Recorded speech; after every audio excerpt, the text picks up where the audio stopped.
আমরা অনেক সময়ই নিজেদের ভাই বোন বা বন্ধুবান্ধবদের সাথে মজা করে ভূতের ভয় দেখিয়ে থাকি। বিশেষত ছোটবেলায় এরকম কাজ আমরা অনেকেই করেছি। এরকমই ভূতের ভয় দেখানোর একটা মজা করতে গিয়ে যে কি ভয়ঙ্কর পরিণতি হয়েছিল, সেই সত্যি ঘটনাটাই আজ আমি এই এপিসোডে আপনাদের সামনে বলতে চলেছি। নমস্কার শ্রোতা বন্ধুরা, ভূত ভগবান চ্যানেলে আপনাদের সকলকে অনেক স্বাগত। আশা করি সবাই খুব ভালো আছেন, সুস্থ আছেন, আনন্দে আছেন। আমাদের চ্যানেলের এই ঘটনাগুলো যদি আপনাদের ভালো লেগে থাকে তাহলে অবশ্যই চ্যানেলটিকে সাবস্ক্রাইব করবেন, ভিডিওগুলোকে লাইক করবেন।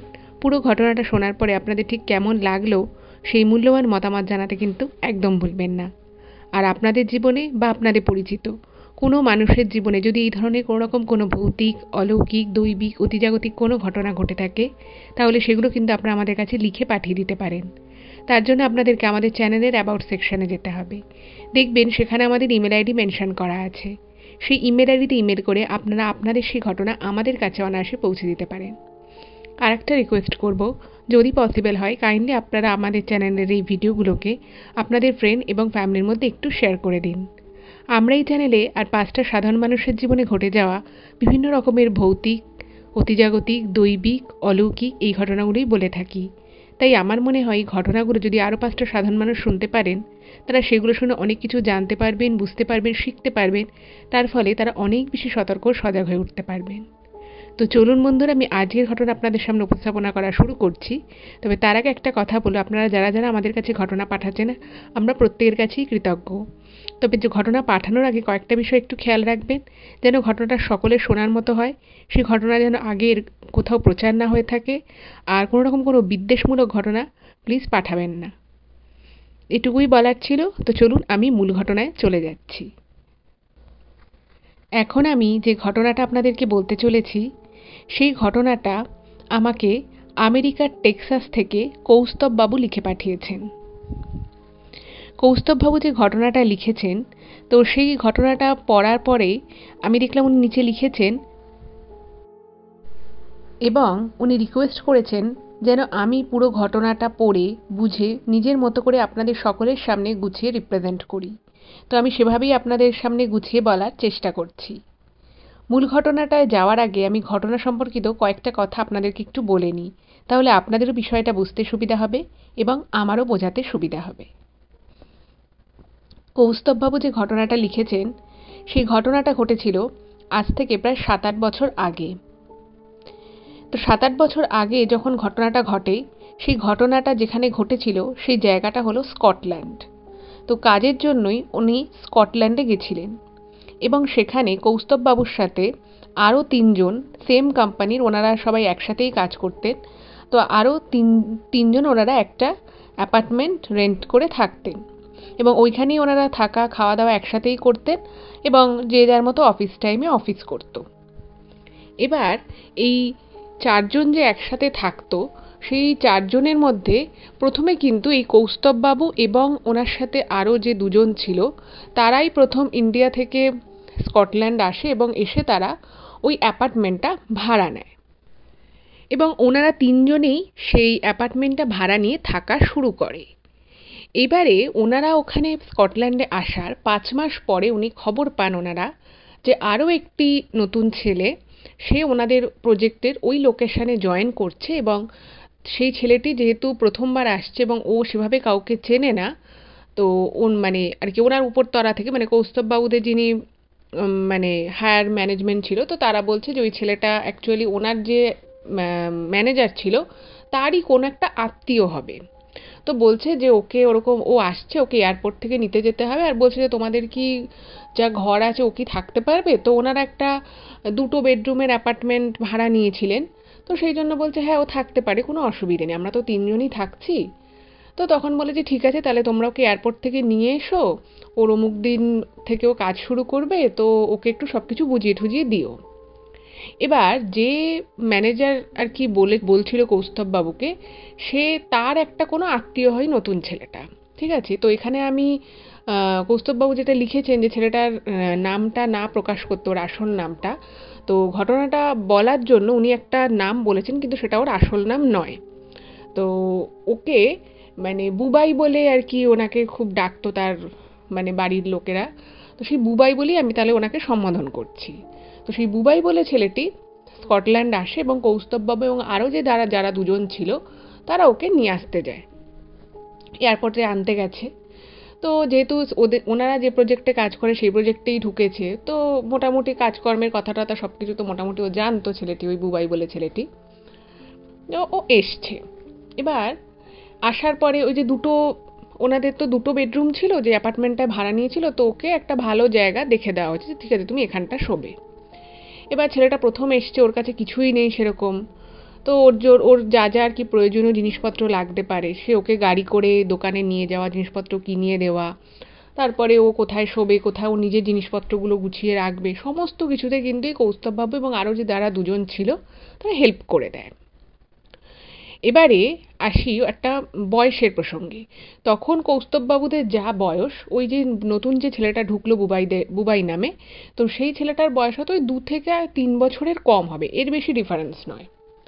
কিন্তু বুবাইয়ের মধ্যে মানে কিছুদিন থেকে যখন ওদের সাথে থাকা শুরু হলো, তখন থেকে এই কৌস্তববাবু একটা জিনিস বুঝতে পারলেন যে ছেলেটা না মানে অতটা ম্যাচিওর্ড না, মানে কাজ করছে, একটা নির্দিষ্ট বয়স হয়েছে ছেলেটা, সেই বয়সে একটা ভালো রকমের ম্যাচিওরিটি আসা উচিত, কিন্তু ছেলেটার মধ্যে না সেরকম খুব একটা ব্যাপার নেই। আরও কিছু কিছু জিনিস আস্তে আস্তে প্রকাশ পেল, সেগুলো এবার আমি একটুখানি বলি। সেটা হচ্ছে যে যেহেতু বাড়ি থেকে সবাই এত দূরে বিদেশে রয়েছে, আর ওখানে পরপর বেশ কিছু অ্যাপার্টমেন্টে এনাদেরই সেম কোম্পানির লোকজন, সেম প্রজেক্টের লোকজন ছিল, তো ছুটির দিনে ওর বাড়িতে আসছে, একটু গল্প আড্ডা করছে, একটু খাওয়া দাওয়া হচ্ছে। তো এই বিষয়গুলোর মধ্যে না ওই নতুন যে ছেলেটা যে বুবাই, ও না মানে মিশে যেতে পারতো না, মানে ওর সাথে হয়তো পরিচয় করানো হলো, একটা দুটো কথা বলেও নিজের মতো অন্য হয়তো বাড়ি থেকে বেরিয়ে যেত, বাড়িতে হয়তো সবাই এসছে, বন্ধু বান্ধব, গল্প হচ্ছে, তো ও কী করতো, ওই হাই হ্যালোটুকু করতো, করেও বাড়ি থেকে বেরিয়ে যেত। না হলে ও কী করতো, যেহেতু এই কৌস্তববাবুরা যেখানে থাকতো দুটো বেডরুম ছিল, তো একটা বেডরুমে ঢুকে পড়তো, ঢুকে পড়ে ও দরজাটা বন্ধ করে দিত। ও বলতো আমি পড়াশুনো করবো বা আমি একটা কিছু দেখবো, ফিল্ম দেখবো বা মুভি দেখবো বলে ও কী করতো, দরজাটা বন্ধ করে দিত, অন্য ঘরে বাকিরা গল্প আড্ডা করতো। এবারে প্রথম প্রথম এসছে ছেলেটা, ওকে কিছু বলা যাচ্ছে না, ওকে টাইম দেওয়া হয়েছে যে ঠিক আছে ও একটু টাইম নিক, ওর সকলের সাথে হয়তো অত তাড়াতাড়ি মিশতে পারে না, তো ওকে প্রথম দিকে কেউ কিছু বলতো না। এবারে এখানে কৌস্তববাবু ছাড়াও আরও যে দুজন ছিল তারা কিন্তু মানে তিনজনই খুব ভালোভাবে, মানে ওই তিনজনের মধ্যে খুব ভালো একটা বন্ডিং ছিল। মানে তিনজনে যখন আগে থাকতো তো মানে এক এক দিন করে এক একজনের রান্নার পালা পড়তো, সবাই সবারটা বুঝে রান্নাবাড়ি করতো। কিন্তু এই ছেলেটা যবে থেকে এলো, এই বুবাই যবে থেকে ওদেরকে জয়েন করলো, বুবাইয়ের ব্যাপারটা হচ্ছে যে ওর প্রচুর আর কি খাওয়া দাওয়ার ক্ষেত্রে রেস্ট্রিকশনস রয়েছে। মানে হয়তো সেদিনকে ডিমের ঝোল বানানো হয়েছে, তো ও বলছে যে আমি তো এই ডিমের ঝোলটা খেতে পারবো না, এটায় নুন বেশি লাগছে আমার। কখন একটা কোনো রান্না করা হয়েছে, সে বলছে আমি এটা খেতে পারবো না, আমার অমুক জিনিসটা খারাপ লাগছে, মানে ভীষণ খুঁতখুঁতে। এবার এবার এখানে ওকে কেউ না কিছু সবাই বলতে পারছে না, কারণ প্রথমে সবাই একটু অবাক হয়ে যাচ্ছে যে ও একটু ইমপেশেন্ট, কিছু ভালো না লাগলে মুখের উপর বলে দিচ্ছে। তার মধ্যে ও যেহেতু ওদের যে ম্যানেজার ছিল তার কোনো একটা আত্মীয় হয়, তো সেই একটা রেসপেক্ট থেকেও কিছু বলতে পারছে না, যে একটা যদি কিছু বলে দিই সেটা যদি আবার সেই ম্যানেজারের কানে চলে যায়। এই সমস্ত কিছু বিষয় নিয়ে প্রথম দিকে না ওকে সবাই একটু ইগনোরই করতো, যে ঠিক আছে ও খাবে না বলছে, তো ঠিক আছে দরকার নেই ওকে কিছু বলার। এবার দেখা যাচ্ছে যে যেহেতু চারজনে একসাথেই একটা অ্যাপার্টমেন্টে রয়েছে, তো বুবাই বলে যে ছেলেটা নতুন জয়েন করেছে, ও কিছু না হলে ওকে কিছু তো করতে হবে।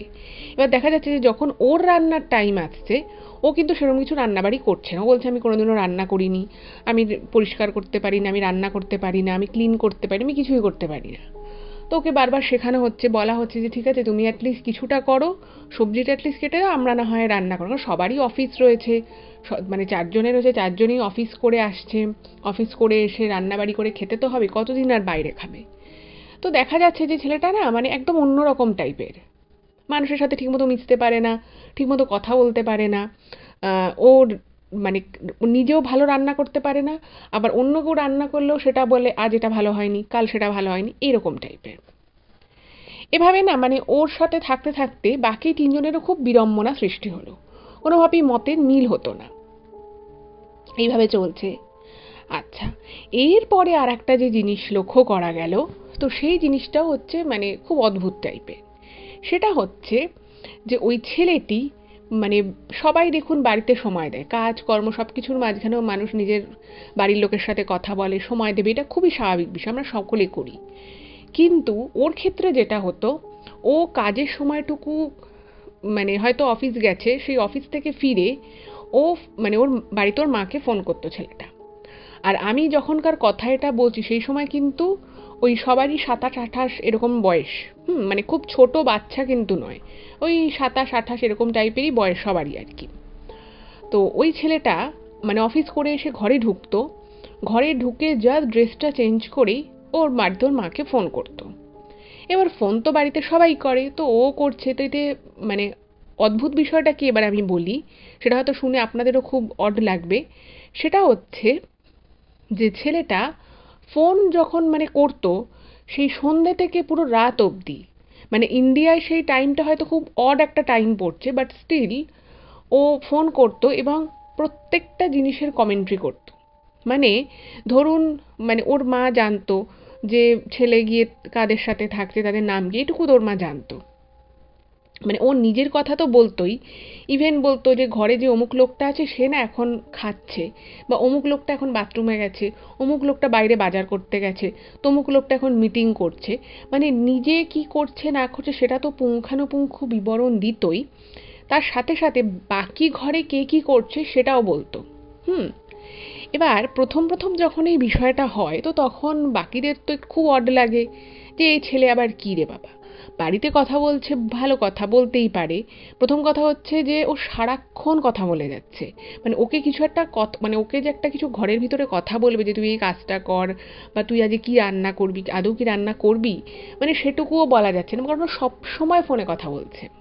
ঠিক আছে, এটা একটা ভীষণই অড, কারণ ও তো আর একা থাকছে না, বাকি তিনজনের সাথেও ঘরটা শেয়ার করে থাকছে।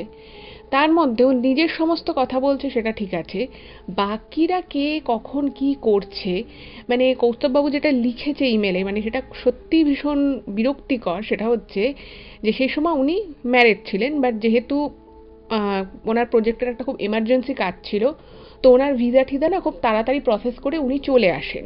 তো সেই সময় ওনার ওয়াইফেরও আসার কথা ছিল, বাট ওনার ওয়াইফের কিছু ডকুমেন্টের কিছু একটা কাজ বাকি ছিল, তো সেই জন্য উনি আসতে পারেননি তখন। তো নর্মালি উনি ওনার ওয়াইফের সাথে ফোনে কথা বলতেন। তো সেই দিন কোনো একটা বিষয় নিয়ে ওনার ওয়াইফের সাথে হয়তো দু একটা ছোটোখাটো কথা কাটাকাটি হয়েছে, তো উনি ফোনটা রেখে দিয়েছেন কৌস্তববাবু। তো যেটা উনি লিখেছেন আমি সেভাবেই আপনাদেরকে বলছি। তো উনি কিছুক্ষণ পরে খেয়াল করেন কৌস্তববাবু যে ওই ছেলেটি, বুবাই বলে ছেলেটি, ও ফোনে ওর মাকে বলছে যে জানো আমি যার সাথে থাকি তার মধ্যে তো একজনের নাম কৌস্তব, তার না আজকে তার বউয়ের সাথে ঝামেলা হয়েছে, এই বিষয় নিয়ে না ঝামেলা হয়েছে, আচ্ছা বলো তো এখানে কৌস্তববাবুর দোষ না ওনার বউয়ের দোষ। এবং সেটা নিয়ে রীতিমতো মানে কথাকথি চলছে ফোনের মধ্যে। আর ওই বুবাই বলে যে ছেলেটি ছিল সে যে খুব ফিসফিস করে কথা বলছে, অন্য কেউ শুনতে পাচ্ছে না এরকম কিন্তু কোনো ব্যাপার নেই, মানে জাস্ট জোরে জোরে নর্মালি বলছে। এইটা যখন কৌস্তববাবু শোনে ওনার প্রচণ্ড রাগ হয় যে এ আবার কি। এবার আমি বললাম মানে ছেলেটা জয়েন করেছে এদের থেকে জুনিয়র একটু, মানে সেভাবে কিছু বলতেও পারছে না, যেহেতু ওনার ম্যানেজারের আত্মীয় হয়, ভাবছে যদি আমি ওকে একটা কিছু বলি সে কথাটা যদি আবার চলে যায়। এই নিয়ে মানে সবাই আস্তে আস্তে মানে বিরক্ত হয়ে যায়। সেদিনকে কৌস্তববাবু যেটা লিখেছেন ইমেলে, ওনার প্রচণ্ড রাগ ধরে যে এটা আবার কেমন, আমি আমার বউয়ের সাথে কি কথা বলছি, আমার বউয়ের সাথে ঝগড়া হচ্ছে, সেটা ওর মাকে বলছে, এবং সে মানে ওদিক থেকেও মানে ওর মাও হয়তো সেখান থেকে কিছু একটা বলছে, সেটা নিয়ে আবার দুজনে আলোচনা করছে। এই হচ্ছে ব্যাপার। এবার আপনারাই বলুন এরকম মানুষের সাথে থাকাটা কতখানি প্রবলেমেটিক হতে পারে। আচ্ছা, এটা একটা হলো। তার মধ্যে আরও যেগুলো উনি লিখেছে সেটা আমি এবার আস্তে আস্তে একটা একটা করে বলছি। তো এই কৌস্তববাবুরা বহুদিন ধরে একটা কোম্পানিতে চাকরি করছে, তো প্রচুর চেনা জানা লোক। এবার অন্য আর একটা অ্যাপার্টমেন্টে, ওখান থেকে আরেকটু দূরে একটা অ্যাপার্টমেন্টে আরও ওনাদের কিছু অফিসের কলিগ থাকতো, এবং এই কলিগগুলোকে কিন্তু এই নতুন যে ছেলেটা বুবাই ও কিন্তু চিনতো, কিন্তু ওর সাথে কারোরই খুব বিশাল একটা টার্ম নেই, মানে সবার সাথেই খুবই ফর্মাল, ওই হাই হ্যালোটুকু, আর কাজের জায়গার বাদে ও খুব একটা কথাবার্তা কারোর সাথে বলে না। এবার কৌস্তববাবুদের ঘরে স্যাটারডে সানডে বা কিছু একটা লং উইকেন্ড ছিল, তো মানে সবাই এসছে। এসে গল্প আড্ডা করছে, খাওয়া দাওয়া হয়েছে। এবার হঠাৎ করে কি হয়েছে, ওই ছেলেটা ঠিক রাত 10টার সময় ও বলছে যে আমি শোবো। এবার ওর জন্য যে জায়গাটা মানে অ্যালোকেট ছিল, যে ঘর দুটো, তো সেখানে ওর শোয়ার জায়গা। এবার ওকে বলেছে যে দেখ আমরা তো এখানে সবাই মিলে গল্প করছি, তুই পাশের ঘরটায় গিয়ে আজকের জন্য শো। এবার সেই ছেলে বলছে না আমি এখানেই শোবো। এবার সবাই মানে বাধ্য হয়ে সেখান থেকে উঠে যেতে হচ্ছে, গিয়ে অন্য ঘরটায় গেছে। এবার অন্য ঘরে গিয়ে দেখছে ও সমস্ত ঘরের ফ্লোরে নিজের বই খাতা জামা কাপড় সমস্ত রেখে দিয়েছে। এবার ওকে বলেছে যে তুই এই ঘরের ভিতরে বই খাতা জামা কাপড় ছড়িয়ে রেখেছিস কেন, তুই একটু সরিয়ে দে, এখানে তো লোকেরা বসবে। তো সে তখন এমন ঘুমিয়ে পড়েছে যে বলার নয়, মানে সে তখন গভীর ঘুমে। তো তাকে ডেকে, মানে একটা ছেলে ঘুমোচ্ছে তাকে ঘুম থেকে তুলে ঘর পরিষ্কার করাবে, এটা তো মানে কোয়াইট ইম্পসিবল। তো তখন ওরা কি করলো, নিজেরাই হাতে হাতে সমস্তগুলোকে সাইড করে দিয়ে ওরা আবার গল্প আড্ডা শুরু করলো।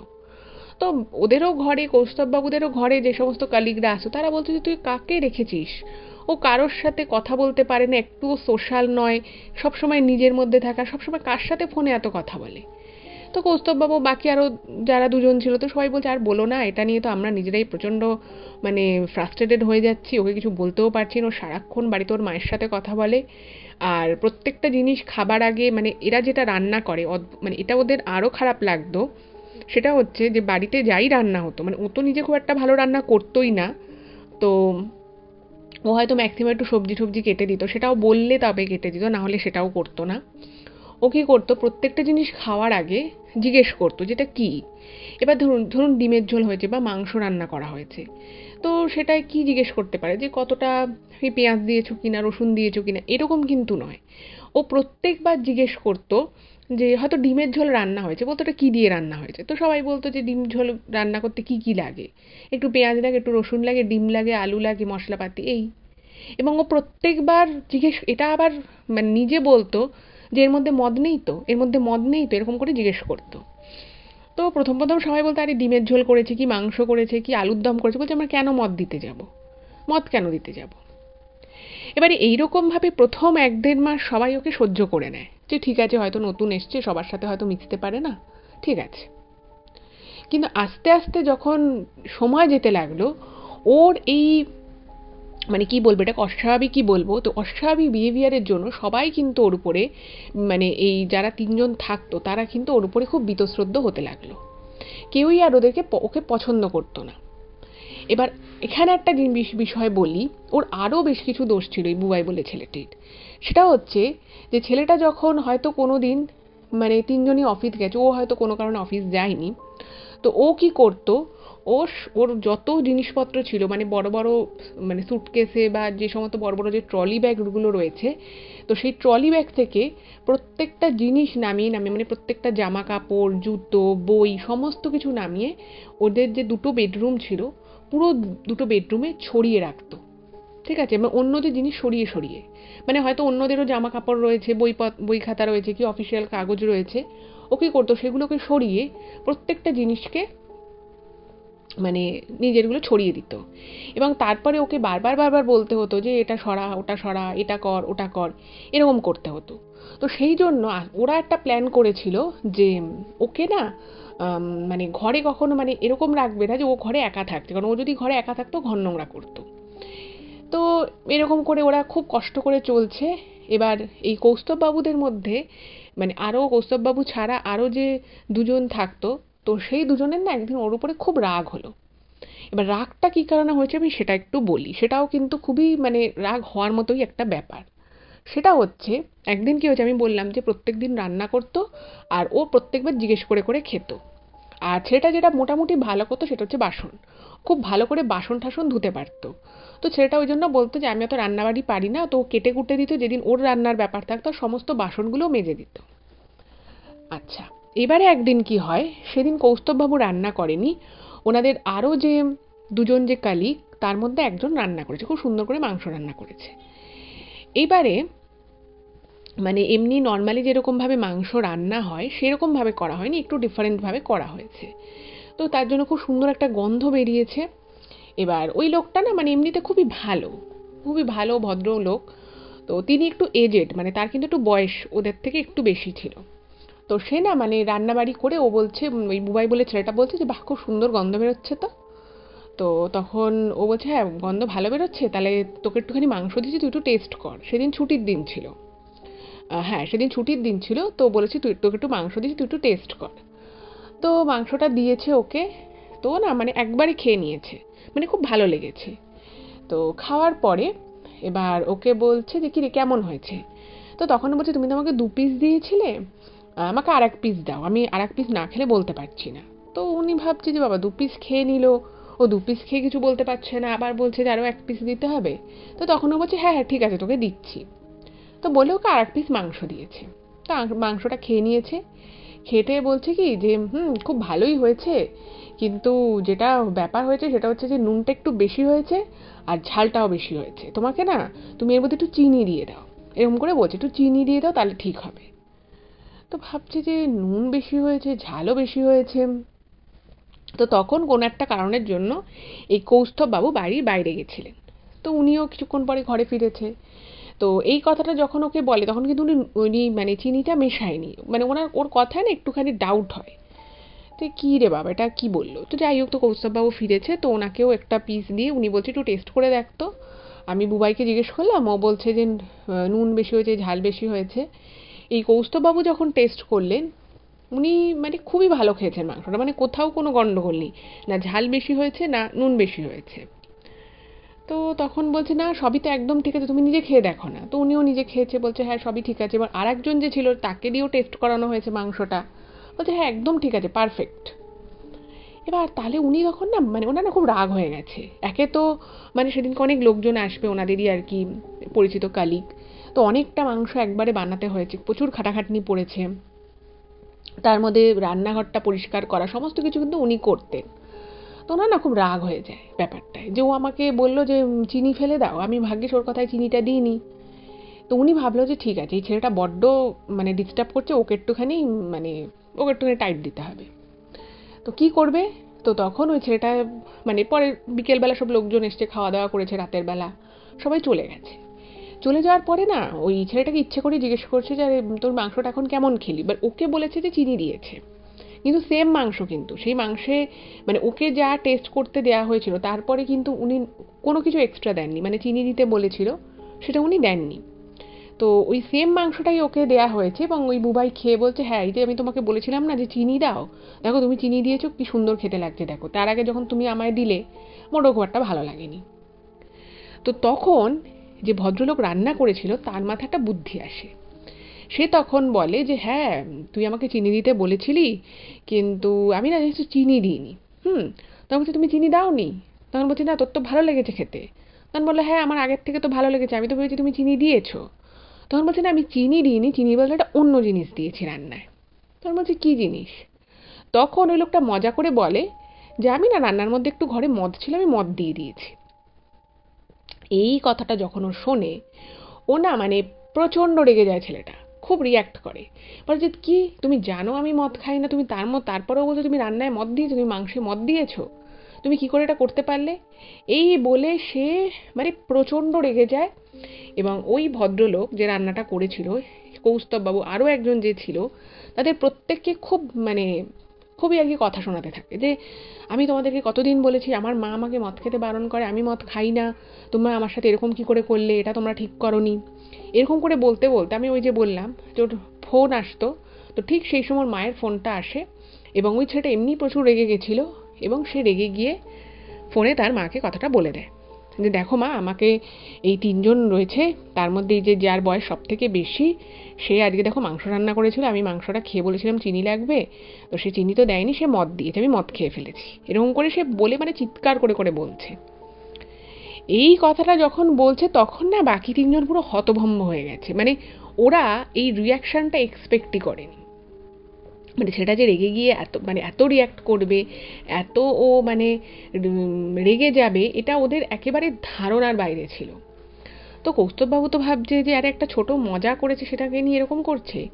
এবং অদ্ভুত বিষয় হচ্ছে ওর ফোনে ওর মায়ের সাথে আধা ঘন্টা 40 মিনিট কথা বলে, এবং কথা বলার পরে ফোনটা কেটে যায় বা রেখে দেয়, কিছু একটা হয়, কিন্তু ওকে আর কেউ ঘাটায় না, কেউ ওর সাথে কথাও বলে না, তখন সেদিনের জন্য মানে ও এত এরকম রিয়্যাক্ট করছিল যে ওনাদের তো 2টো বেডরুম ছিল, তো 2টো বেডরুমে দুজন দুজন করে শুতো। তো এই বুবাইয়ের সাথে যে শুতো সে বলল যে আজকেও এমন করছে না, আমি আর সাথে মানে একই রুমে থাকতে পারবো না। তো তখন কি করলো, ওই যে ছেলেটার বুবাইয়ের সাথে থাকতো সে পাশের ঘরে গিয়ে তিনজনে একসাথে শুলো এবং তিনজনেই আলোচনা করছে যে কি হলো, একটা ছোট বিষয় নিয়ে ইয়ার্কি করা হলো, ও এটুকুও খেয়ে বুঝলো না যে মাংসে কখনো এভাবে মদ দেয়, এরকম মাংসের রান্নার প্রিপারেশন কি ও কখনো মদ দিয়ে রান্না করতে পারে। তো যাই হোক, তো ওরা কেউ না আর এটা নিয়ে ওর মায়ের সাথে যে কথা বলবে সেটা প্রয়োজনীয়তা বোধ করেনি, কারণ স্বাভাবিকভাবেই সবাই কালিগ, এটা না হয় মজা করেছে। যাই হোক, তো ওরা শুয়ে পড়েছে। ঠিক তার আধা ঘন্টার মধ্যে কৌস্তববাবুর ফোন আসে। কার ফোন আসে? ফোন আসে ওনার ম্যানেজারের। তো ম্যানেজার ফোন করেছে। ম্যানেজার ফোন করে বলছে, এটা কি শুনলাম, তোমরা নাকি ওকে মদ খাইয়েছো। তো তখন তো তিনজনেরই প্রচণ্ড মাথা গরম হয়ে গেছে, ওরা সত্যি কথাটা বলেছে যে এরকম কোনো মদ খাওয়ানো হয়নি, ওর সাথে জাস্ট মজা করা হয়েছে। তো সমস্তটা শুনে ওনাদের যে ম্যানেজার ছিল সে বলেছে যে দেখ, তোরা যেটা করেছিস একদম ঠিক করেছিস, ও একটু ওরকমই আছে, ও মজাটাকেও মজা হিসেবে নিতে পারে না। তো যেহেতু মানে এরা ওর আত্মীয় হয়, খুব নিকট আত্মীয়, তো বলছে যে ঠিক আছে, তো ছেলেটাকে একটু দেখে রাখিস, ও একটু ওরকম আছে, কিছু করার নেই, যাক যা ভালো করেছে, একটু মজা, একটু গল্প মজা, একটু আড্ডা, এগুলো তো দরকার না, সারাক্ষণ ফ্যামিলি থেকে এত দূরে শুধু কাজকর্ম নিয়ে। তো সব বলে ঠলে রেখে দেয়। এবার এই তিনজনের কিন্তু রাগ প্রচণ্ড বেড়ে যায় ওর উপরে, এবং সত্যিকারই ও যে কাজটা করে সেই কাজটাও মানে খুবই আর কি সিলি কাজ বলা যেতে পারে। মানে এত ছোট একটা বিষয়ে এভাবে মানে নিজে ঠিকমতো না বুঝে না শুনে এরকম একটা রিয়াকশান দেওয়া সত্যি হয়তো খুবই বাজে ব্যাপার। যাই হোক, তো এভাবেই গেছে, তিনজনের মনেই খুব রাগ, কিন্তু যাই হোক, তো সবাই এগুলো ভুলে যায়। এবার এখানে আরেকটাই আপনাদের খুব ইন্টারেস্টিং কথা বলি, যেটা এই কৌস্তববাবু লিখেছেন, সেটা হচ্ছে যে এই ছেলেটা যে ঘুমোতো, ছেলেটার ঘুমোনোরও একটা খুব অদ্ভুত টাইপের ব্যাপার ছিল। সেটা হচ্ছে যে যেদিন ও আসে, মানে যেদিন প্রথম ছেলেটা ইন্ডিয়া থেকে স্কটল্যান্ডে আসে, সেদিন ও যখন প্রথম ঘুমোয়, ওকে দেখে মানে ও যখন ঘুমোতে যাচ্ছে তখন ওকে দেখে সবাই পুরো অবাক হয়ে যায়। ও এমন একটা অদ্ভুত জিনিস করেছিল, এবং সেটা ও শুধু সেদিন করেছিল তা নয়, ওর রোজ মানে প্রত্যেক দিন ও শোয়ার আগেই কাজটা করে। সেটা শুনলে হয়তো আপনারাও বুঝতে পারবেন যে এরকম কাজ কি কেউ শুধু শুধু করতে পারে, এবং তার জন্য ও যে রিজনটা দিয়েছিল সেটাও ভারী অদ্ভুত। শুনুন। আচ্ছা, প্রথমে বলে রাখি, ও কিন্তু মাটিতে শুতো।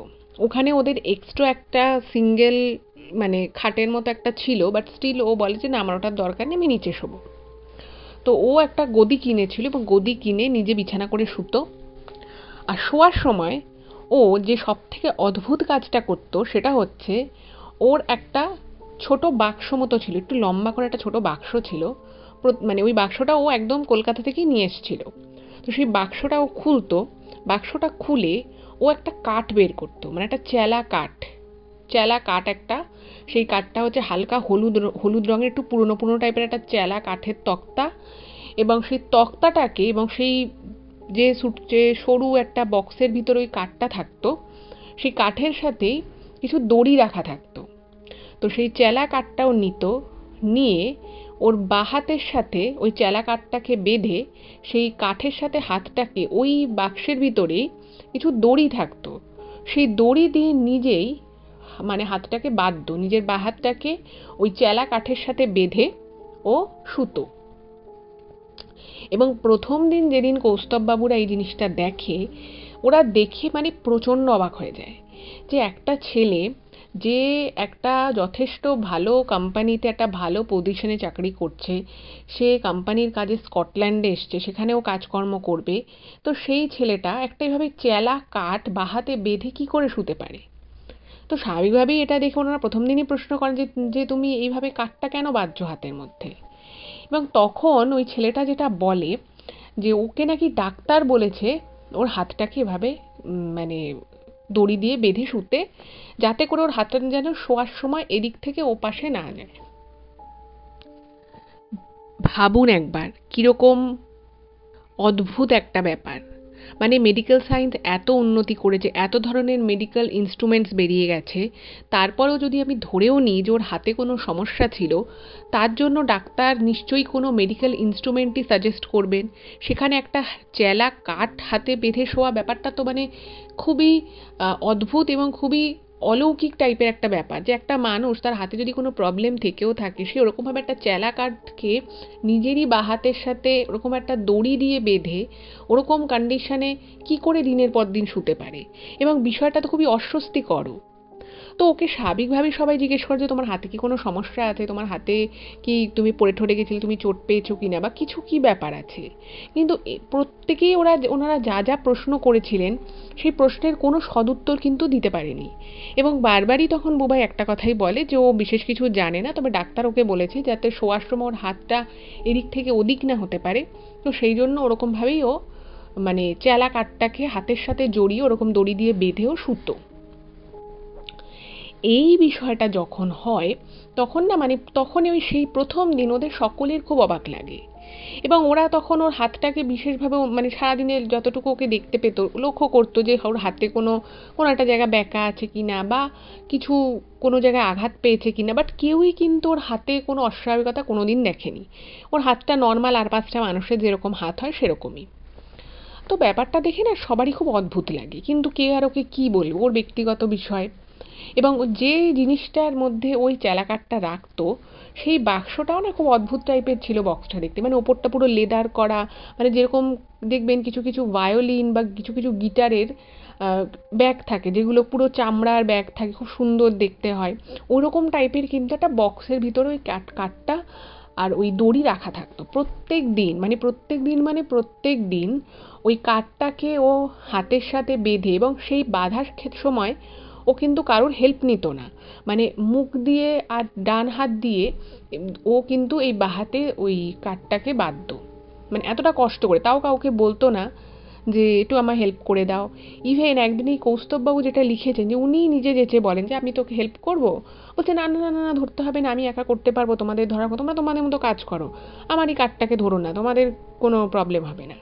এবং অদ্ভুত বিষয় হচ্ছে যে ওরকম একটা কাঠকে হাতের মধ্যে জড়িয়ে ও দিনের পর দিন ঘুমোতো, যেটা সাধারণ মানুষ দেখলে তার খুবই অস্বস্তিজনক মনে হবে। যাই হোক, তো যেটা আমি এর আগে বললাম যে ওই যে ও মাংস রান্নার সময় যে একটা কথাও বলেছিল যে আমি মদ দিয়েছি, সেটাকে নিয়ে ওর বাড়িতে বলে দেয়, এবং সেখান থেকে কথাটা ওদের ম্যানেজারের কাছে চলে যায়। সব কিছু মিলিয়ে না সবাই ওর উপরে খুবই বীতশ্রদ্ধ হয়ে পড়ে। যাই হোক, তো তারপরেও ওকে যেহেতু একসাথেই একই অ্যাপার্টমেন্টে সবাই থাকে, একসাথে থাকে, ফলে ওকে সবাই ভালোই বাসত, যতই ওর এরকম উদ্ভট কাজকর্ম করুক না কেন। তো একদিন কি হয়েছে, ওনারা স্কটল্যান্ডে প্রচুর ক্যাসেল আছে, পুরনো পুরনো অনেক ক্যাসেল আছে, তো ওনারাই ওরকম একটা ক্যাসেলে ঘুরতে যাওয়ার কথা ভাবলেন। এবার তিনজনে, কৌস্তববাবু এবং আরও যে দুজন, তো তারা ঠিক করলো যে তারা যাবে, এবং ওনাদের সাথে আরও দুটো কলিগ, তারা 2-3টে অ্যাপার্টমেন্ট পরে থাকে, তারাও 3-4 জন আর কি একসাথে করে ভাড়া থাকে। তো সবাই মিলে ঠিক করলো ওখানে যাবে, ভালো কথা। এইবারে কি হয়েছে, এই কৌস্তববাবু ওই বুবাইকে বলেছে যে আমরা অমুক জায়গায় ঘুরতে যাচ্ছি, তুই কি যাবি, খুব ভালো জায়গা, যেতে পারিস কিন্তু। তো ও বললো যে কোন জায়গায় যাচ্ছ তোমরা, তো ক্যাসেলটার নাম বলেছে, আমি এখানে ক্যাসেলটার নাম উল্লেখ করছি না। এটা একটা বেশ পুরনো ক্যাসেল, আর ক্যাসেলটার পিছনে একটা বেশ পার্ক মতো রয়েছে, কিছুটা দূর আরেকটু গিয়ে একটা পাহাড়ি একটা খুব সুন্দর জায়গা রয়েছে, ওরকম জায়গা একটা যাওয়ার একটা প্ল্যান হয়েছে। তো বলছে যে আচ্ছা ঠিক আছে আমি দেখছি। তো বলে মানে কোথায় যাচ্ছে, কি আছে না আছে সমস্ত কিছুই কিন্তু কৌস্তববাবু আরও যে যারা দুজন ছিল তারা কিন্তু ওকে এক্সপ্লেন করে যে অমুক জায়গায় যাব, এতক্ষণ লাগবে, ও তারপরে গাড়ি করে আমরা ওই জায়গাটায় যাব, সব কিছু বলে। সেদিন ছুটির দিন ছিল, মানে লং উইকেন্ড, মানে স্যাটারডে সানডে মানডে 3 দিনই ছুটি। তো বলেছে যে এরকম কালকে যাচ্ছি, শুক্রবার রাতে এরকম কথা হচ্ছে। তো ভালো কথা, স্যাটারডে যাওয়া হবে। এবার ও কিন্তু কিছু জানায় না রাতের বেলা যে আমি যাবো কি যাব না সকালবেলা। এবার স্যাটারডে সকালবেলা যখন ওকে আবার জিজ্ঞেস করছি কি তুই যাচ্ছিস তো, তো তখন ও কি করেছে, ও বলছে যে ঠিক আছে দাঁড়াও, তো বলে ও না গুগলে সার্চ করতে থাকে জায়গাটা সম্পর্কে, এবং একদিকে ও গুগলে সার্চ করতে থাকে ল্যাপটপে জায়গাটা সম্পর্কে, আর একদিকে ওর মাকে ফোন করছে। তো এবার ও যথারীতি পুরো বলছে, একদম যা যা ঘরে হচ্ছে, যে যা বলছে সমস্ত কথাও পুরো পাস করছে, যে দেখো মা, আমাদের তো পরপর 3 দিন ছুটি, তো অমুকদা আমাকে এখানে যাওয়ার জন্য বলছে, অমুকদা বলছে এই জায়গাটায় এই জিনিসটা আছে, ওই ওই আছে, এরকম করে বলছে। ও ফোনে ফোনে কথা বলছে আর সামনে ল্যাপটপও সার্চ করছে। সার্চ করতে করতে ও ওখানে জানতে পারে যে ওখান থেকে একটা জায়গাটা পাহাড়ি মতো জায়গা রয়েছে। তো সেখানে মানে দেখবেন পাহাড়ি জায়গা আমাদের ইন্ডিয়াতেও কিন্তু এরকম অনেক জায়গা আছে, মানে হিমাচল প্রদেশ, কাশ্মীর, এরকম অনেক জায়গাতেই না একটা করে এরকম সুইসাইড পয়েন্ট বলে থাকে। তো ওখানেও হয়তো যে জায়গাটার কথা ওরা যাওয়ার জন্য ভাবছিল, তো সেখানে ওরকমই একটা কিছু সুইসাইড হয়েছিল, এরকম একটা কিছু ছিল হয়তো, মানে কোনো একটা কালে এরকম কোনো ঘটনা ঘটেছে যে ওখানে হয়তো কেউ কখনো মারা গেছিল বা সুইসাইড করেছিল। তো সেটা যেই ও দেখতে পেয়েছে, ওর মাকে বলেছে, এবার ওদিক থেকে স্বাভাবিকভাবে ওর মা বলেছে না, একদম তোমাকে যেতে হবে না। তো ও ফোনটা রেখে দিয়েছে এবং রেখে এদেরকে, মানে কৌস্তববাবু আরও যারা দুজন ছিল তাদেরকে বলেছে যে না, ওই জায়গায় ওরকম একটা সুইসাইড হয়েছিল আর আমার মাও বারণ করে দিয়েছে, আমি যাব না। এইবার না ওদের খুব অদ্ভুত লেগেছে যে ও আমাদের সাথে এরকম করলো, একটা মজা নিতে পারে না, তারপরেও আমরা ওকে যেচে আমাদের সাথে ঘুরতে যাওয়ার জন্য বললাম আর ও আমাদেরকে মুখের উপরে না করে দিল। এই বিষয়টায় কিন্তু কৌস্তববাবু এবং বাকি আরও যে দুজন ছিল তাদের খুব রাগ হয়। তো ওদের খুব রাগ হয়েছে যে ব্যাপারটা তো খুব বাজে হলো, ওকে এতবার করে যেতে বলছে। আর দ্বিতীয় আর একটা ব্যাপার ছিল, আমি কিছুক্ষণ আগে আপনাদেরকে বলেছিলাম যে ও যদি ঘরে কোনো কারণে একা থাকতো, ও সারা ঘরে নিজের জিনিসপত্র মেলে রাখতো। খালি বলতো যে স্কটল্যান্ড এখানে বেশি ঠান্ডা, এখানে আমার জামা কাপড়গুলো রোদ পায় না, কিছু না, এই বলে ও যখনই ঘর ফাঁকা পেত ও জামা কাপড়গুলো টানিয়ে টানিয়ে মেঝেতে দিয়ে ফেলে রাখতো। তো ভাবলো যে মুখের উপর এভাবে না বললো, তো যাই হোক, তো ওদের যেহেতু প্ল্যান ছিল ওরা বেরিয়ে যায়, ক্যাসেলে গেছে, তারপরে আর ওখানে আরও যা যা দেখার দর্শনীয় জায়গা ছিল সেগুলো ঘুরেছে। এবার ঘুরতে ঘুরতে এই কৌস্তববাবুরা 3জন, আরও ওনাদের ওখানে যে আরও দুজন ছিল, তো সেই দুজন মিলে সবাই আর কি গল্প করছে, করতে করতে বলছে যে আরে, নতুন যে ছেলেটা এসছে বুবাই, ও কিন্তু একদম আমাদের সাথে মিশতেও পারছে না, আরও এমনভাবে কথাবার্তা বলে, খুব বাজে লাগে। মানে আমরা যে সিনিয়র, ও আমাদেরকে মিনিমাম যে রেসপেক্টটুকু দেওয়া উচিত কিছু কিছু সময়ও সেটাও দেয় না। ওই কিছু একটা বললে ও কেমনভাবে তাকিয়ে থাকে, কখনো মনে ও কিছুই বোঝে না, কখনো মনে ও সব কিছু বোঝে। তারপরে সমস্ত কথাও বাড়িতে বলে, মানে খুব বিরক্তিকর একটা পরিস্থিতি আস্তে আস্তে ক্রিয়েট হয়ে যাচ্ছে। এবার ওকে সরাসরি বলতেও পারছে না যে তুমি অন্য ঘর অন্য বাড়ি দেখে নাও বা কিছু, যেহেতু ও এখানে নতুন এসছে, তার মধ্যে বললাম যে ম্যানেজারের আত্মীয় হয়, ফলে পুরো বিষয়টা না, মানে যাকে বলে একেবারে গলার কাঁটার মতো ওদের হয়ে আছে, না ওর সাথে থাকতে পারছে, না ওকে ঝেড়ে ফেলতে পারছে। তো তখন সবাই মিলে আর কি, আরও যে দুজন কালিগ ছিল, তো তারা সবাই বলল যে দেখ, ছেলেটাকে না এবার একটুখানি শিক্ষা দেওয়া দরকার, ও যে ব্যবহারগুলো করছে তোদের সাথে সেটা তো ঠিক না। ও মানে একটা সামান্য মজা করা হয়েছিল, সেটাকে পুরো ম্যানেজার অবধি নিয়ে গেল। তার মধ্যে সেটার আরও একটা দোষ ছিল, সেটা হচ্ছে হয়তো কাজের পরে সবাই অফিস থেকে ফিরেছে, সবাই হয়তো একটু মজা করছে, নিজেদের মতো কথাবার্তা বলছে, বাড়িতে ফোন করছে। ও কী করতো, খুব জোরে জোরে ওর যে মানে যে ম্যানেজার যে আত্মীয় হয় তাকে ফোন করে দিত। এবার দেখুন, মানে আপনি আপনার নিজের মানে নিজের ঘরটা যাই হোক, সেটা ভাড়া থাকা হোক, বাড়ির থেকে দূরে কোথাও কাজ করে থাকা হোক, যাই হোক, সেটা তো তার নিজের একটা পার্সোনাল স্পেস। তো সেই জায়গায় মাঝে মধ্যেও ফোন করে দিত, সমস্ত কথা বলতো যে আজকে এই রান্না হচ্ছে, আজকে অমুক জিনিসটা হয়েছে, আজকে বাজার থেকে এতটা এই সবজি কেনা হয়েছে, এত কথা শেয়ার করে না, ব্যাপারটা কেউই পছন্দ করতো না। এবার ওকে 2-3 বার ইনডাইরেক্টলি বলার চেষ্টা করা হয়েছে, বাট ছেলেটা এতটাই অন্যরকম ছিল যে কিছুই বোঝে না। যাই হোক, তো ঘটনাটা যেটা ঘটলো, তো সবাই মিলে বললো যে দেখ, ছেলেটাকে একটুখানি মানে শিক্ষা দিতে হবে, ও এভাবে করে, ও তো ভূতে ঠুতে খুব ভয় পায়, তোকে চলো ভূতের ভয় দেখাই। ও তো বললো যে এরকম সুইসাইড পয়েন্টে যাবো না, মা বলেছে সব জায়গায় যাওয়া উচিত না, ভূত থাকে, এই থাকে সেই থাকে, চল আমরা এখানে থেকে ফিরে গিয়ে ওকে ভূতের ভয় দেখাবো। তো পুরো রাস্তা দিয়ে ওরা যখন ফিরছে, তো তখন এই কৌস্তববাবুরা 3জন আর আরও যে দুজন কালিগ গেছিল, তারা ওই ওনাদের অ্যাপার্টমেন্ট থেকে 3-4-5টা অ্যাপার্টমেন্ট পরে থাকে। ওরা একটা প্ল্যান করে নিল যে ওরা কীভাবে কীভাবে ছেলেটাকে ভূতের ভয় দেখাবে। তো আর ছেলেটা তো সবসময় নিজের মতো নিজে থাকতো, মানে কে কী করলো না করলো মানে অতটা পাত্তাও দিত না। তো বলছে দেখ, এভাবে তো চলা সম্ভব নয়, ওকে একটুখানি হলেও মানে বাস্তবটা দেখাতে হবে। আর ও বেশি আমাদেরকে বললো তো যে আমি ওসব বাজে জায়গায় যাই না, তোমরা যাচ্ছ যাও। মানে দেখুন, আপনি ধরুন একটা জায়গায় আছেন, আপনার জন্য আপনার সিনিয়ররা কাজ করছে, আপনাকে রান্না করছে, সমস্ত কিছু করছে। যদি আপনার কোনো একটা জায়গায় যেতে ভালো নাও লাগে, আপনি সেটাকে অন্যভাবেও বলবেন নিশ্চয়ই। কিন্তু ওর ওই কথা বলার স্টাইলটা, যে ওরকম বাজে জায়গায় আমি যাই না, ওসব ভুতুড়ে জায়গা, ওসব জায়গায় আমার মা যেতে বারণ করেছে, এই যে একটা কথার যে থ্রো, এই বিষয়টা কিন্তু ওদের কারোর ভালো লাগে না। এবং আরও বাকি যে দুজন কালিগ এসেছিল, তারাও যখন শোনে, তারাও বলে যে এইভাবে কিন্তু এই ছেলেটাকে নিয়ে থাকা সম্ভব না, ওকে একটুখানি শিক্ষা দিতে হবে। তো শিক্ষা দেওয়ার জন্য ওরা ঠিক করে ওকে মজা করে ভূতের ভয় দেখাবে। তো কৌস্তববাবুরা সবাই মোটামুটি প্ল্যান করে নিয়েছে ওকে কী করে ভূতের ভয়ে দেখাবে। মোদ্দা কথা প্ল্যানটা ছিল যে ওরা তিনজন বাড়িতে ঢুকবে, কৌস্তববাবুরা তিনজন, এবং ওরা মানে একটা এমন ভান করবে যে ওরা ওখানে যাওয়ার পর থেকে ওরা একটু পজেসড হয়ে গেছে, এবং কিছুক্ষণ পরে এই যে দুটো কালিগ আছে তারা আসবে, এসে বলবে হ্যাঁ হ্যাঁ এরা সত্যিই পজেসড হয়েছে। তো এরকম মোটামুটি প্ল্যান করা হয়েছে, এবং প্ল্যান করার পরে ওরা বাড়িতে চলে এসেছে। কৌস্তববাবুরা তিনজনে বাড়িতে ঢুকেছে। তো ঢোকার পরে এবার প্ল্যান মাফিক সব কাজ হচ্ছে, ভালো কথা। ঢোকার সময় তো ওই বুবাই বলে ছেলেটা দরজা খুলে দিয়েছে। তো দরজা খুলে যখন ঢুকেছে, অন্যান্য সময় সবাই যে যার মতো ফ্রেশ হয়ে রান্না বাড়ি বা খাওয়া দাওয়া এটাই হয়, কিন্তু তিনজনে না মানে আগে থেকেই রাস্তায় সব প্ল্যান হয়েছিল, তো সেরকম ওয়াইজ কাজ করছে। কীরকম কাজ সেটা একটু বলি।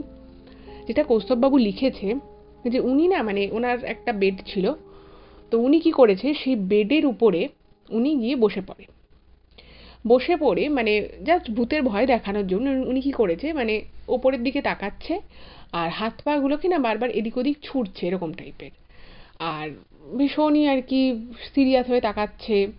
এবার অন্য আরেকজন যে ছিল সে মাটিতে বসেছে, সে মাটিতে বসে ঘাটটাকে ঘোরাচ্ছে, কীরকম করে একটা তাকাচ্ছে। আর অন্যজন কি করছে, অন্যজন গিয়ে বাথরুমের জল খুলে সেই জলটা ঘরের মধ্যে এদিক ওদিক একটু একটু ছেটাচ্ছে, তারপরে মানে অস্বাভাবিক টাইপের আচরণ করছে। তো এগুলো যখন প্রথম 1-2 মিনিট ওরা করা শুরু করে, 2-3 মিনিট, বুবাই খেয়াল করে না।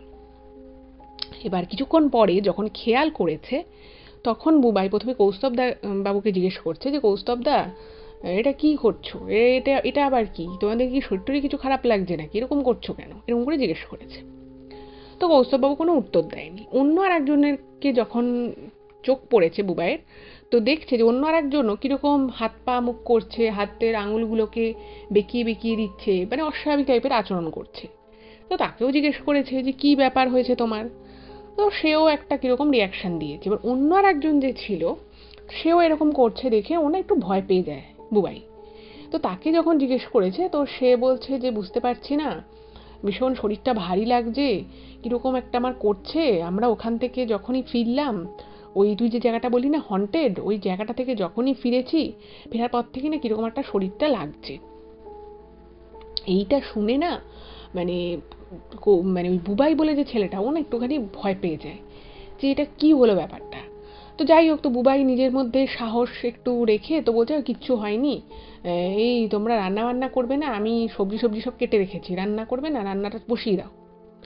তো তখন কি করেছে কৌস্তববাবু, ওরা না একটু মনে মনে রাগ হয় যে আমাদের এখানে অসুবিধে হচ্ছে, ও দেখে আবার জিজ্ঞেস করছে রান্না করবো কি না।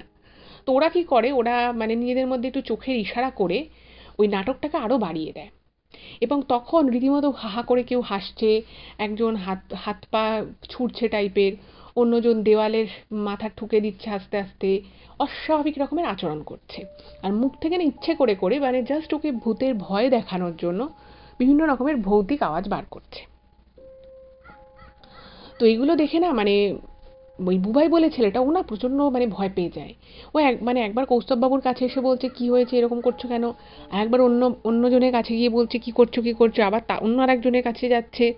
যখন ও দেখছে যে ব্যাপারটা মানে কোনোভাবেই কিছু হচ্ছে না, ও তখন কি করেছে, মানে ওর এত ভয় লেগে গেছে, ও মানে ওই অন্য যে অ্যাপার্টমেন্টে বললাম না, কয়েকটা অ্যাপার্টমেন্ট পরে যে আরও দুজন গেছিল ওদের কালিগ, তাদেরকে ফোন করেছে।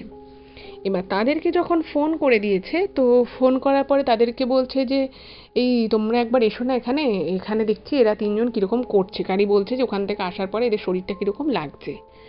তো তখন বলছে যে তাই, তখন ওরা দুজন এসছে। এবার ওই দুজনও তো আগে থেকে প্ল্যানিংয়ের মধ্যেই ছিল, ওরা জানতো যে ওদেরকে কীভাবে রিয়্যাক্ট করতে হবে।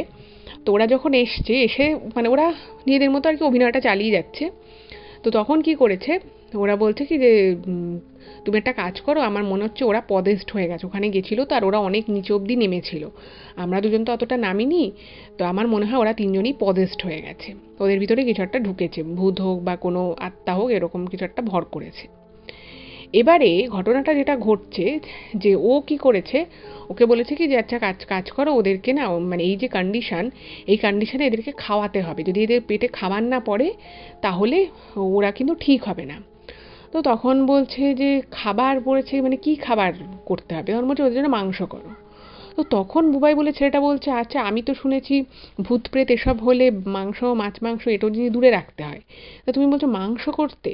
তো তখন বলছে যে দেখো আমাদের বাড়ি কিন্তু এটা না, আমরা 3-4 অ্যাপার্টমেন্ট পরে থাকি, তুমি আমাদেরকে ফোন করে ডাকলে তাই আমরা এসছি, আমরা যেটুকু জানি সেটুকু তোমায় বললাম, তুমি যদি মাংস রান্না করতে না চাও না করো, আমরাও চলে যাচ্ছি। তখন ও বলছে না না না আমি করছি।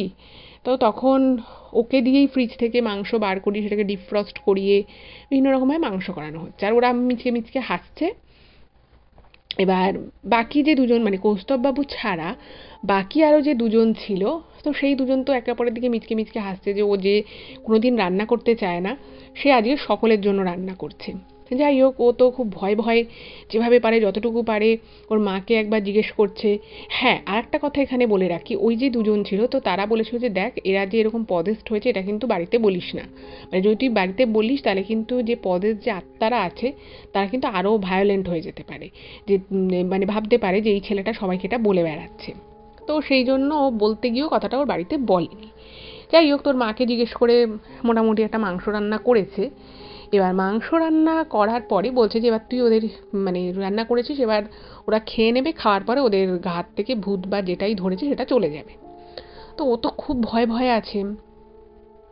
এবার মোটামুটি খাওয়া হয়েছে। এবার কৌস্তববাবু না মানে ওনার সত্যি একটু শরীরটা খারাপ লাগছিল, মানে বেশ কিছুক্ষণ মানে আসার কিছুক্ষণ পর থেকেই ওনার শরীরটা একটু হলেও মানে একটা অস্বস্তিজনক একটা ওনার মানে ফিলিংস আসছিল। তো যাই হোক, তো সেই জন্য উনি না তখনও খায়নি। এবার কিছুক্ষণ পরে মোটামুটি যখন খাওয়া হয়েছে সেখানে তখনও অনেকটা ভাত মাংস সব ছিল। ঠিক তারপরে ঘটনাটা যেটা ঘটে, উনি না মানে রান্নাঘরে যান, এবং রান্নাঘরে গিয়ে ওনার কী মনে হয়েছে উনি নিজেও জানেন না, যেটার মধ্যে আর কি রান্নাটা করা হয়েছিল মাংসটা, সেটাকে উনি দু হাতে তোলেন পাত্র সমেত, এবং পাত্র সমেত তুলে উনি কিছুটা উপরে করেন এবং উপরে করে উনি জাস্ট ছুঁড়ে মানেন পিছনের দিক করে। এবং সে পিছনের দিক করে কিছুটা দূরে ওই আরও যে কলিগরা তারা ছিল এবং বুবাই নিজেও ছিল, এবং তারপরে কৌস্তববাবু নিজে এমন একটা চিৎকার করেন যে সেই চিৎকারে বুবাই এত ভয় পেয়ে যায় যে ও দরজাটাকে মানে ওদের যে দরজাটা ছিল অ্যাপার্টমেন্টের বাইরে যাওয়ার যে মেন যে দরজাটা, সেই দরজাটাকে মানে ও তাড়াতাড়ি করে খোলার চেষ্টা করে এবং যথারীতি ও খুলতে পারে না, এবং সেই মুহূর্ত এত জোর ভয় পেয়ে যায় সেই সময় মানে কৌস্তববাবু এমন চোখ মুখ করে ওর দিকে তাকিয়ে যে ও দরজায় দুম দুম করে লাথি মারতে থাকে, এবং লাথি মারার ফলে এবং হাত দিয়ে এমন জোরে ধাক্কা মারে যে লকের একটা জায়গা একটুখানি মানে ভেঙে যায়, এবং কোনো রকমে খুলে একদম দৌড় মারে, একদম দৌড় অ্যাপার্টমেন্ট থেকে। তো দৌড় মেরে বেরিয়ে গেছে। তো এইটা দেখে বাকিরা তো মানে হতভম্ব হয়ে গেছে, যে মানে ও এত ভয় পেয়ে গেছে পুরো, মানে কৌস্তববাবু মানে এটা না ওদের প্ল্যানে ছিল না যে এরকমভাবে কোনো খাবার জিনিস ছুঁড়ে ফেলে দেবে।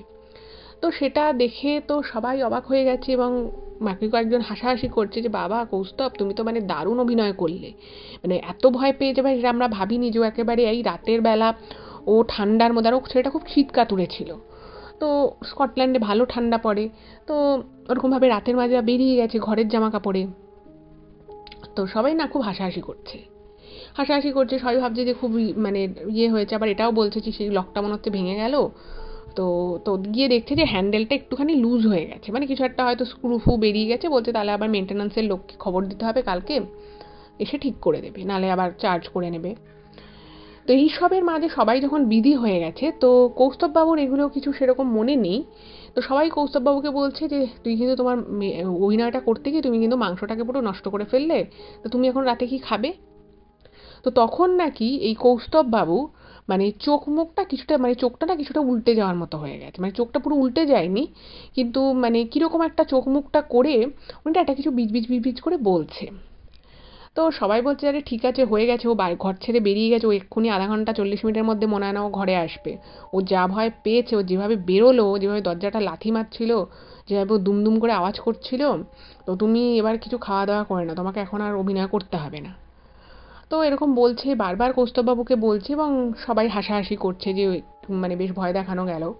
এরকম অনেকক্ষণ যখন হয়ে গেছে, তারপরেও সবাই বারবার বলা সত্ত্বেও যখন দেখছে যে কৌস্তববাবু ওরকমই করে যাচ্ছে রান্নাঘরের মেঝেতে বসে বসে, তখন না সবার একটু সন্দেহ হলো যে ব্যাপারটা কি হলো, এতক্ষণ ধরে ও অভিনয় করবে এটা তো হতে পারে না। বারবার বলা হচ্ছে যে কৌস্তব হয়ে গেছে, তুমি এবার আর অভিনয় করো না, এবার তুমি খাওয়া দাওয়া কিছু করো। দেখছে কোনোভাবেই না কিছু হচ্ছে না। হুম। তো তারপরে ও না সবাই না একটু সিরিয়াস হয়ে গেছে যে এতক্ষণ তো মানে একটা মজার ছলে যা হচ্ছিল হচ্ছিল, মজা এবার অনেক হলো, কিন্তু কেন কৌস্তবের মতো ওনাকে মাথায় হাত বোলানো হচ্ছে, পিঠে মানে থাবড়া মারা হচ্ছে, মানে যাতে ওনাকে দেখে না সেই সময় নাকি মনে হচ্ছে যে উনি ওনার নিজের সেন্সে নেই। তো সবাই এটা বুঝতে পারে যে কিছু তো একটা গন্ডগোল হয়েছে, সেটা কি গন্ডগোল পার্টিকুলার সেটা কেউ বুঝতে পারছে না, বাট গন্ডগোল যে একটা কিছু হয়েছে সেটা বোঝা যাচ্ছে। তো ওনাকে বারবার বলা হচ্ছে যে কি কৌস্তব কিছু অসুবিধে হচ্ছে, কিছু হচ্ছে। তো তখন না কৌস্তববাবু আর কিছু বলতে পারছে না, মানে ওনার হাত পা মনে হচ্ছে না হালকা হালকা কাঁপছে, আর উনি মানে কীরকম একটা মানে ঘোরের মধ্যে রয়েছে টাইপের হয়ে গেছে। তো কোনো রকমে সবাই ওই যে রান্নাঘরের মেঝেতে যে বসে পড়েছে ওখান থেকে সবাই মিলে তুলে ওনাকেও খাটের উপরে বসানো হয়েছে। তো বসিয়ে দেখছে যে উনি না মানে কিছু একটা বলতে চাইছে, কিছু একটা ঘটনা, মানে কিছু একটা উনি বলতে চাইছে। তো মানে কিছু একটা অসুবিধে হচ্ছে, যে সত্যি সত্যি হচ্ছে, এটা মানে কোনো নাটক নয় বা এটা যে কোনো মানে প্ল্যানের পার্ট নয়, সেটা বুঝতে পেরেছে সবাই। তো তখন না উনি মানে মুখে কিছু একটা বলতে চাইছে বাট বলতে পারছে না, কথা আটকে আটকে যাচ্ছে, কথা জড়িয়ে যাচ্ছে। তো তখন সবাই ভাবছে যে কি করবে, মানে ডাক্তারের কাছে কোনো এমার্জেন্সিতে ফোন করবে, কোনো মেডিকেল হেল্প নেবে। তো তখন না মানে উনি জাস্ট বোঝায় যে আমাকে একটা খাতা পেন দাও, মানে সামনে একটা নোটপ্যাড আর একটা পেন ছিল। তো ওটা যখন সবাই বুঝতে পারে যে উনি ওটা চাইছেন, তো ওটা ওনার হাতের কাছে এনে দেয়। তো এনে দেওয়ার পরে উনি মানে কোনো রকমে উনি নোটপ্যাডের উপরে উনি লেখেন যে ওনার একটা এক্সট্রা ল্যাপটপের ব্যাগ ছিল। তো সেই ল্যাপটপের ব্যাগের ভিতরে উনি বলেন যে আমার ল্যাপটপের ব্যাগটা খোলো, খুলে নিচে একটা বই আছে, ঠাকুরের বই। তো সেখানে কি ছিল, একটা ছোট্ট গীতা আর একটা শ্রী বজরংবলী দেবের যে শ্রী হনুমান চাল্লিশা, সেটার একটা পাতলা বই ছিল। তো ঘটনাটা যেটা ঘটে যে ওরকম করে যখন উনি হাত পা কাঁপছে ওরকম যখন বলেছে, তো তখন না মানে মানে ঠিকমতো লিখতেও পারছে না, আর যেটা লিখছে সেটা অনেক সময় বোঝাও যাচ্ছে না। তো 3-4 বার এভাবে লেখার পরে আলটিমেটলি সেটা পড়ার যোগ্য লেখা উনি লিখতে পারেন, এবং তারপরে ওখান থেকে ওই দুটো ওনাকে দেয়া হয়, এবং সবাই ততক্ষণে বুঝে গেছে যে কিছু একটা সত্যি সত্যি গন্ডগোল হয়েছে। ইন দ্য মিন টাইম যেটা হলো যে ওটা ওনাকে দেয়া হয়, এবং ওটা যখন ওনার মানে উনি ওনার হাতে যখন দেওয়া হয়, ওনার হাতটা প্রচণ্ড কাঁপতে থাকে, কৌস্তববাবুর হাতটা। এবং আলটিমেটলি যখন ওই গীতা শ্রী হনুমান চালিশ যখন উনি ওটা ধরেন, আস্তে আস্তে না মানে ওনার মানে ওই রকম ঠান্ডার জায়গায় রাতের বেলা ওনার মানে টপ টপ করে মানে পুরো ঘামে ওনার শরীর পুরো ভিজে যায়, এবং মনে হলো যেন মানে ঘাম দিয়ে যেভাবে জ্বর ছাড়ে, ঠিক মনে হলো সেরকম কিছু একটা ওনার শরীর থেকে ছেড়ে চলে গেল। এবং অদ্ভুত বিষয় হচ্ছে যে ওনাদের না মানে খুব বড় কাঁচের একটা জানলা ছিল, এবং সেই কাঁচের জানলার পাশে পাশে না মানে ওনাদের ছোট ছোট আর কি সুন্দর ফুলের আর কি যে চীনামাটির যে ফ্লাওয়ার ভাসগুলো হয় না, ওরকম কিছু ছিল, আরও কিছু কিছু দু একটা জিনিস ছিল, কফি মগ রাখা ছিল, মানে সব কটা ধামধাম করে পড়ে যায়, এবং রীতিমতো আওয়াজ হয় জোরে, ওই জানলা থেকে সব কটা জিনিস পড়ে যায়। জানলা কিন্তু বন্ধ ছিল, ওই ওটার পাশে কেউ দাঁড়িয়ে ছিল না যে সে হাত দিয়ে ফেলে দিয়েছে, দরজা বন্ধ। মানে কি করে ব্যাপারটা যে হলো, ওইভাবে যে কি করে সবকটা একসাথে পড়ে গেল, মানে প্রায় 5-6টা জিনিস ওখানে রাখা ছিল, প্রত্যেকটা পড়ে যায়। ঠিক আছে, এবার যাই হোক সেটা তো গেল। তো তখন ওনাকে সবাই জিজ্ঞেস করছে কৌস্তববাবুকে যে কি হয়েছিল কি হয়েছিল, উনি বলছে আমি কিছু বুঝতে পারছিলাম না, কিন্তু আমার শরীরে প্রচণ্ড একটা চাপ সৃষ্টি হচ্ছিল, মানে আমাকে মনে হচ্ছে যেন আমার চোখটা কেউ খুলতে দিচ্ছে না, মনে হচ্ছে আমার হাতটাকে কেউ বেঁধে রেখেছে, কেউ আমার গলাটা বেঁধে রেখেছে, মানে আমি একটা খুব আন্ডার প্রেশারে ছিলাম, আর আমার খুব কষ্ট হচ্ছিল। যাই হোক, তো এবারে ভাবছে যে আরে ছেলেটা কোথায় গেল, আধা ঘন্টা 40 মিনিট হয়ে গেছে। তো ওকে খুঁজতে বাকি দুজন বেরিয়েছে। তো দেখছে যে বাকি যে দুজন দেখছে যে ওই ছেলেটা মানে ওই বুবাই, ওদের ওখান থেকে বেরিয়ে একটা লন মতো ছিল, সে ওই ঠান্ডার মধ্যে ও লনের মধ্যে শুয়ে আছে। ভাবুন একবার, ওই রকম মানে স্কটল্যান্ডের ঠান্ডায় ওরকমভাবে, আর সময়টা ছিল নভেম্বর মাস, তো ওরকম ঠান্ডায় রাতের বেলা লনের উপরে ডিরেক্ট শুয়ে আছে, এটা তো কোনো স্বাভাবিক হতে পারে না। তো ওরা তো ওকে ডেকেছে যে ওঠ, তুই হয় সব কিছু ঠিক আছে, ভূত ফুত কিছু নেই, সব ঠিক হয়ে গেছে, তুই ওপরে যা। তো ও মোটামুটি একটা কীরকমভাবে ও ওপরে এসছে। তো ওপরে আসার পর না মানে ওকে ওপরে দিয়ে গেছে বাকি যে দুজন কালিগ ছিল, তারা তারপরে নিজেদের অ্যাপার্টমেন্টে চলে গেছে। এবারে এই কৌস্তববাবুর অ্যাপার্টমেন্টে কৌস্তববাবু, ওনার বাকি আরও দুজন কালিগ, আর ওই বুবাই বলে ছেলেটা। তো দেখছে যে বুবাই না এসে পুরো হয়ে সবার মুখের দিকে দেখছে যে সবাই ঠিক আছে কি না বা কার কী ব্যাপার। তো বুবাইকে বলেছে সব ঠিক আছে, অন্য একটা কালিগ আর কি বলেছে যে না না এখন কৌস্তববাবু ঠিক আছে, কোনো ব্যাপার না, তুমি শুয়ে পড়ো। তো ও কি করেছে, ও যে ছেলেটা মানে প্রত্যেক দিন বাড়িতে লোকজন আসুক কি কাজের চাপ থাকুক অন্যের কিছু না, ও 10টার সময় শোবেই, সেই ছেলেটা কি হয়েছে মানে একটা জায়গায় পুরো স্থির হয়ে দাঁড়িয়ে রইল, মানে ও নড়ছেও না চড়ছেও না। এবং কিছুক্ষণের পরে ও ঘরের মধ্যে যে ওর যে লাগেজগুলো ছিল, যে ট্রলি ব্যাগগুলো ছিল, সেই ট্রলিগুলো খুলে খুলে ওর জামা কাপড় থেকে শুরু করে ওর সমস্ত ডকুমেন্টের যে ফাইল, সেই ফাইলগুলোকে শুরু করে মানে ঘরের চারিদিকেও ছুঁড়ে ছুঁড়ে ফেলছে। এবার প্রথমবার যখন ও জামা কাপড়গুলো প্রায় ছুঁড়ে ফেলতে থাকে তখন না কেউ অতটা খেয়াল করেনি, ভেবেছে যে ঠিক আছে নিজের জিনিস করছে করুক।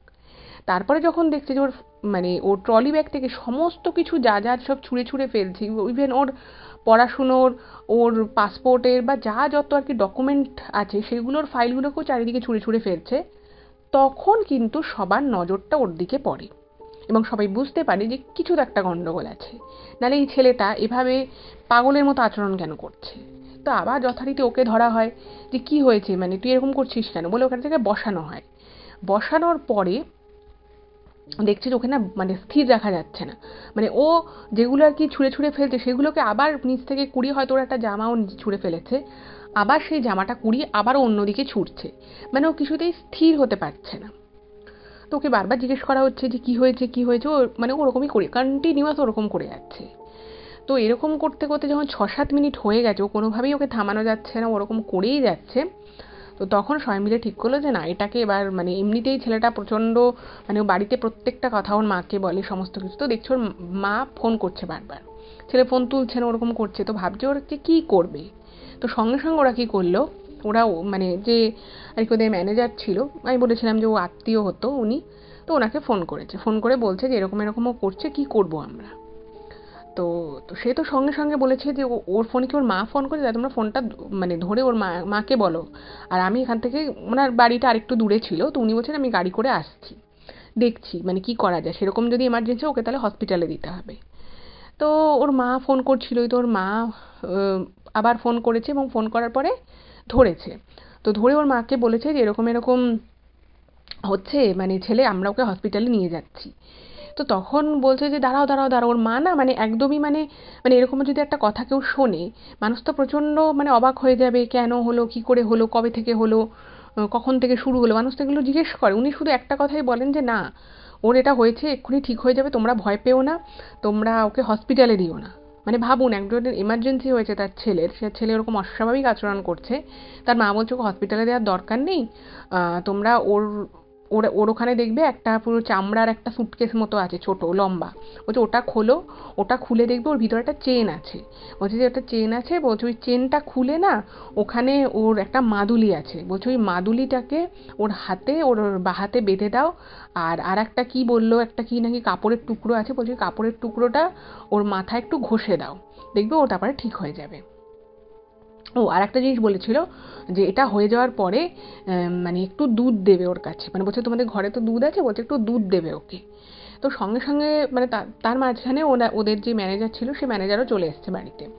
তো যেরকম যেরকম বলেছে ওই চামড়ার ব্যাগটা খুলেছে এবং যেখানে ওই চেলা কাঠটা থাকতো এটাই হচ্ছে সেই ব্যাগটা। তো দেখছে যে সেই চেলা কাঠের ওইখানে তো ভিতরে সত্যি সত্যি একটা চেন আছে, তো চেনটা খুলেছে, খুলে দেখছে একটা মাদুলি রয়েছে। তো সেই মাদুলিটা ওকে পরানো হলো, বাহাতে দেওয়া হলো, আর ওখান থেকে একটা কিছু কাপড়ের একটা টুকরো মতো ছিল, ওটা সত্যি সত্যি ওর কপালে যখন ঘষা হলো তার কিছুক্ষণের মধ্যে মানে 1-2 মিনিটের মধ্যেই ও কিন্তু পুরো শান্ত হয়ে গেল, এবং ওর মা বলেছিল যে ওকে দুধ দিতে, তো ছেলেটাও বলছে আমাকে একটু দুধ দাও।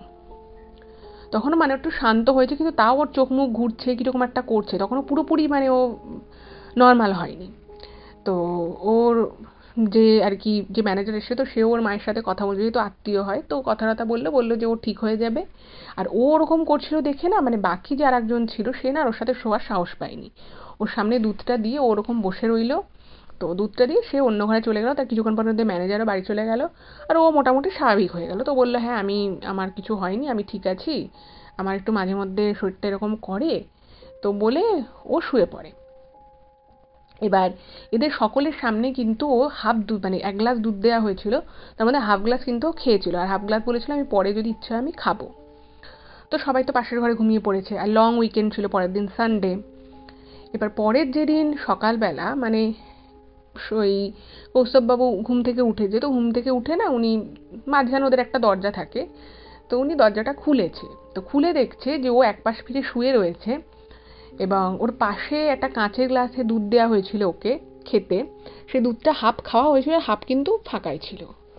তো ওরা এই কৌস্তববাবু এবং ওরা আরও যে দুজন কালিগ ছিল, ওরা দুজনেই মানে টোটাল 3 জনেই দেখেছে যে বাকি কাপের দুধটা সারা রাতে পুরো কালো হয়ে গেছে, মানে ঠিক কার্বন কালো যেরকম হয় ঠিক সেরকম কালো হয়ে গেছে দুধটা। এবং ওকে যখন ঘুম থেকে উঠে যখন জিজ্ঞেস করে যে দুধটা কি করে কালো হয়ে, তুই কিছু মিশিয়েছিলি? ও বলছে না আমি কিছু করিনি। মানে ও নিজেও বলতে পারেনি যে দুধটা কেন কালো হয়ে গেছিল। তো এরপরেও ওর সাথে মানে 1-2 বার এরকম ওর ভিতরে বেশ কিছু অস্বাভাবিক ব্যাপার দেখা যায়। এবং সেদিন যে ওর এরকম সিরিয়াসভাবে ও অসুস্থ হয়ে পড়লো, তো সেটার পরে ওর মা যে মানে খুব চিন্তিত হয়ে পড়েছিল, বা ওর মানে নিজে থেকে ওই ভদ্রমহিলা বলেছিলেন যে না না হসপিটালে দেওয়ার দরকার নেই, ওটা করলেও ঠিক হয়ে যাবে। তো পরে খোঁজ খবর করে যেটা ওরা জানতে পারে যে ওই যে ছেলেটি, বুবাই বলে যে ছেলেটি ছিল, সেই ছেলেটির মধ্যে কিছু একটা অস্বাভাবিক বিষয় ছোটবেলা থেকেই আছে। এবং ওই যে ও হাতটা বেঁধে রাখতো, মানে খুব ক্লিয়ার করে জানতে পারেনি, বাট ওকে নাকি ও যখন ছোট ছিল সেই সময় থেকেই ওর উপরে নাকি একটা মানে খারাপ কিছুর একটা হাওয়া লেগেছে, মানে হাওয়া বাতাস লাগে বলে না, সেরকম একটা কিছু লেগেছিল। এবং তার মধ্যে বাড়ি থেকে ওকে অত্যন্ত বেশি মানে প্যাম্পার করা হয়েছিল, এবং তার ফলে না ওরকম সৃষ্টি হয়েছিল। এবং এই ঘটনার যখন ঘটে তখন তো কৌস্তববাবু খুব ভয় পেয়ে গেছিল, কারণ ওনার সেই সময় যে উনি কী বলেছিল, আর ওই যে মাংস উনি ছুঁড়ে ফেলেছিল উল্টো দিক করে, সেটা কিন্তু ওনার মনেই ছিল না। তো উনি তখন ওনার বাড়িতে জানায়, এবং তারপরে যেটা জানা গেছিল যে ওনারা যে ওখানে গেছিল সেখান থেকে কিছু একটা ওনাদের সাথে চলে আসে, এবং সেটা কৌস্তববাবুর উপরে ভর করেই আসে, সেই জন্য ওনার উপরে একটা রিয়াকশন পড়েছিল। এবং যেহেতু এই বুবাই বলে যে ছেলেটি ছিল, সেই ছেলেটির মধ্যেও একটা কিছু মানে কিছু একটা অস্বাভাবিক ব্যাপার বা একটা কিছু এন্টিটি ওর মধ্যে রয়েছে, ফলে সেই এন্টিটিটা এই কৌস্তববাবুদের সাথে যে এন্টিটিটা এসেছিল তার সাথে একটা ক্ল্যাশ হয়ে যায়, এবং সেই জন্যেই কিন্তু ও ওরকম অস্বাভাবিক আচরণ করতে শুরু করেছিল। তো যেহেতু কৌস্তববাবু নিজে খুব ঠাকুর দেবতা মানতেন, এবং ওই যে উনি শ্রী বজরং বলি, শ্রী হনুমান চালিশ এবং শ্রী গীতাটা উনি যেই মুহূর্তে হাতে ধরেছে, সেই এন্ট্রিটা কিন্তু ওনার মধ্যে থাকতে পারেনি, মানে সঙ্গে সঙ্গে থেকে বেরিয়ে যায়। এবং ও যে যখন ওইখান থেকে ওভাবে বেরিয়ে গেছিল, তারপরে ওই যে জিনিসটা ওর সাথে ও ক্যারি করতো, সেটার মাধ্যমে হয়তো ও ভিতরের যে জিনিসটা ছিল সেটা শান্ত হয়। তো তার কিছুদিনের মধ্যেই কৌস্তববাবুর ওয়াইফ, ওনার ফ্যামিলি চলে আসে, তো উনি অন্য জায়গায় আলাদা করে অ্যাপার্টমেন্ট ভাড়া নেন।